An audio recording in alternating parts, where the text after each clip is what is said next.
Conor O'Donnell is a former Windsor Spitfire, a former fan favorite who's currently playing OUA at Nipissing, and he's in his 4th year, and he caught up with TV coach Go North Bay last week to talk about his former teammate, Mickey Renaud. Here is that interview as we go to break.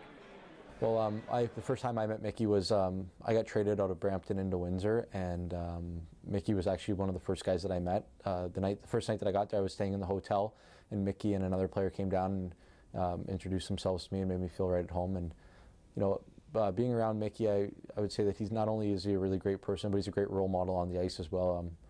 You know, if you look up to somebody as a hockey player and a person, I don't think there's a you have to look much further than Mickey Renaud. Well, I was fortunate to play on the same line as him, but you know, he was like a heart and soul kind of player. I would say he'd block shots, he'd throw the body if when the time needed to be, he'd fight, and he was always there to score goals too. So for me, I think he was a well-rounded hockey player, and he was somebody that I wanted to kind of model my game after. I got traded to Windsor in I think it was middle of November, and he ended up passing in February, so I only knew him for a short period of time. But the one thing that I could always remember with him is he was always laughing.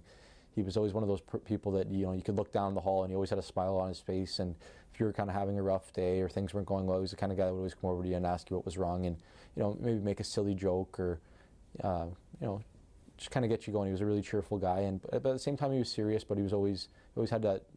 People would say it. He always had a goofy smile. And when he smiled, it was one of those smiles that just kind of made you smile as well. I can't say enough about the Windsor's organization.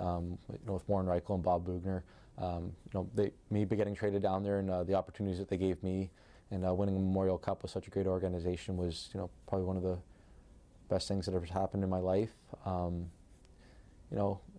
the sad part is too that Mickey probably wouldn't have been on that Memorial Cup winning team, and I think it was a really great thing that they did with the new jerseys. We had a remembrance for Mickey on the patches, and I can remember the night that we won the Memorial Cup, they brought Mickey's jersey out on the ice. So even though Mickey isn't there anymore, he's totally remembered in that organization, and I think he will be for a very long time.